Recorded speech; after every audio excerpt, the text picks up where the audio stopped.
बुजुर्गों, दोस्तों, नौजवान साथियों, आज का ये धरना मुझे जो उन्वान मुसलमानों के साथ प्रशासन की जानिब से हो रहे तफरीके को प्रशासन तक पहुंचाने के लिए दिया गया है, तो मैं अगर बात मुसलमानों के साथ तफरीके की करूं तो मैं लातूर की कई मिसालें आपके सामने रख सकता हूं।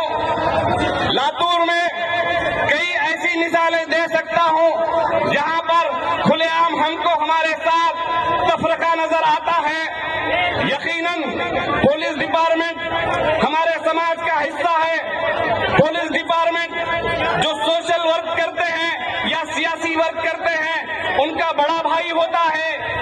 हमारा उनसे कोई बैर नहीं है। ना मुसलमानों के कोई शराब खाने हैं, ना कोई जुआ खाने हैं कि वो जुआ खाने चलाने के लिए हम इनसे बैर रखेंगे, ऐसी कोई बात नहीं है। मुसलमानों के हराम कामों में या हराम कारोबार नहीं है, लिहाजा मुसलमानों के पुलिस के साथ बैर रखने की कोई वजह नहीं बनती।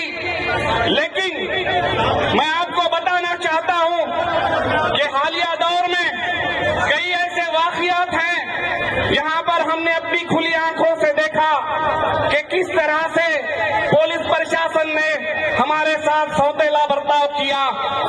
अगर औसा से लातूर को आ रहे एक नौजवान जिसने अपनी फैमिली के साथ टू व्हीलर पर आ रहे थे, तो कुछ गंदी जहानत के लोग उसको कट मारते हैं। उसने जब गाड़ी आहिस्ता चलाने की रिक्वेस्ट करता है तो कहते हैं, गंदी गंदी गालियां देते हैं, कहते हैं कि लांडे तुम बहुत माजले, तुम्हारा धड़ा शिकाव लागेल। उसके बाद पीछे से आने के आकर उसको 100 की स्पीड से टक्कर मारते हैं। उस टक्कर में उस नौजवान की बीवी और 3 साल बच्ची फौत होती है। उसके बावजूद भी उनके ऊपर 304 का केस बुक हुआ था। हमारे मदाखलत के बाद 302 दाखिल हुआ, तो हमारे मदाखलत की क्या जरूरत थी? जब इतनी गंदी जहानत के साथ कोई जुर्म करेगा और मुजरिम के साथ पुलिस नरमी बरतेगी तो हम क्या समझेंगे? उसके बाद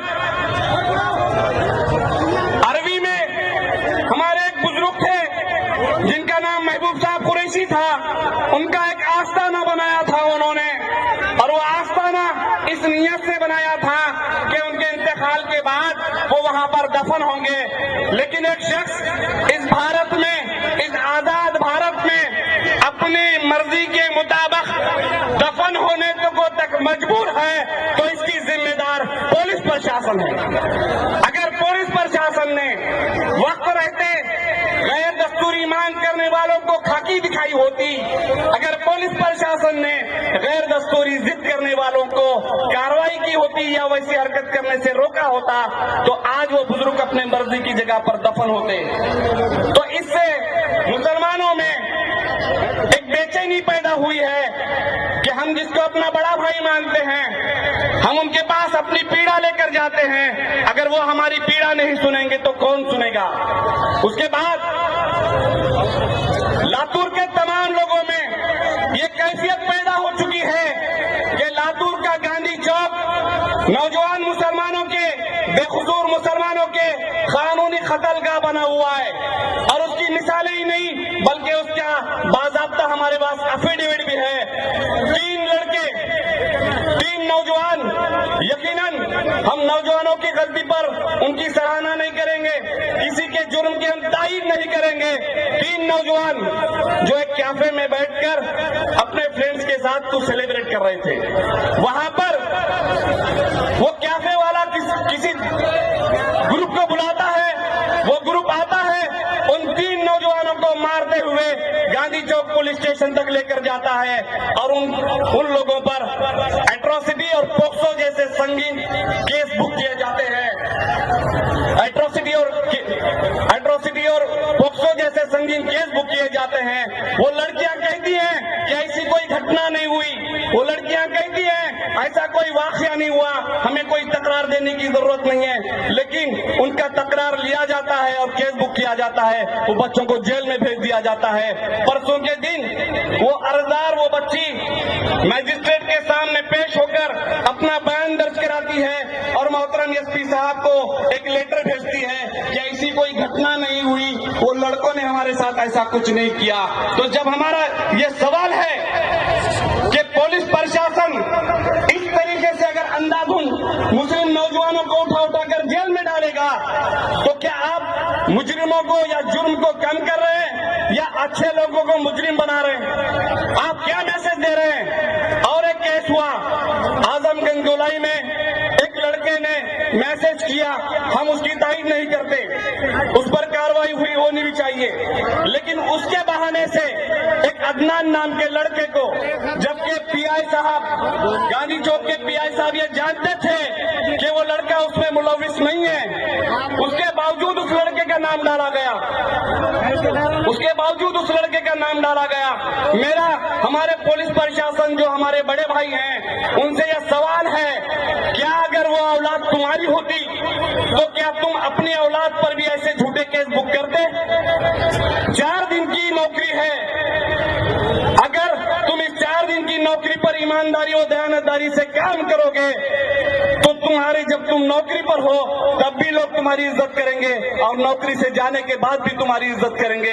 میری پولیس پرشاسن سے یہی ریکویسٹ ہے، آپ انٹراسپیکٹ کریے،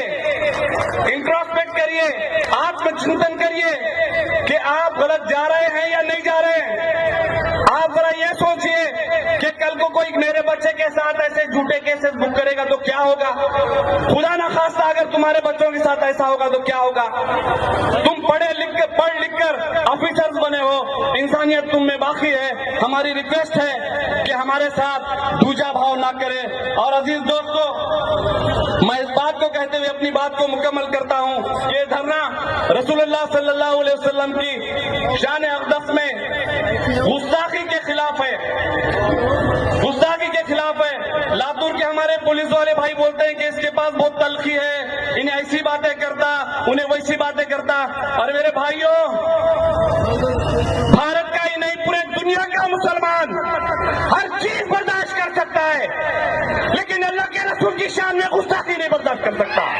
نعرہ تکبیر! ہم اپنے بچوں کے سر کٹا سکتے ہیں، ہم اپنے بچوں کے سر کٹا سکتے ہیں، اپنے بستیوں کو اجاڑ سکتے ہیں، ہر بربادی برداشت کر سکتے ہیں، لیکن اللہ کے رسول کی شان میں گستاخی کبھی برداشت نہیں کر سکتے۔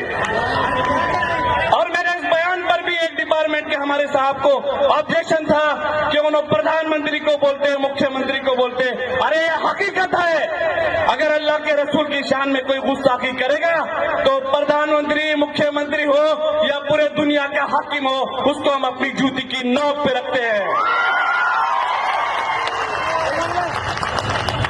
عزیز دوستو، تمہیں پتا ہی نہیں تمہاری طاقت کیا ہے، تمہیں پتا ہی نہیں کیا تمہاری طاقت ہے۔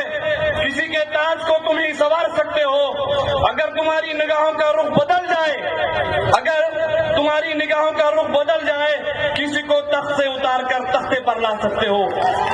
وآخر الدعوانا ان الحمدللہ رب العالمین۔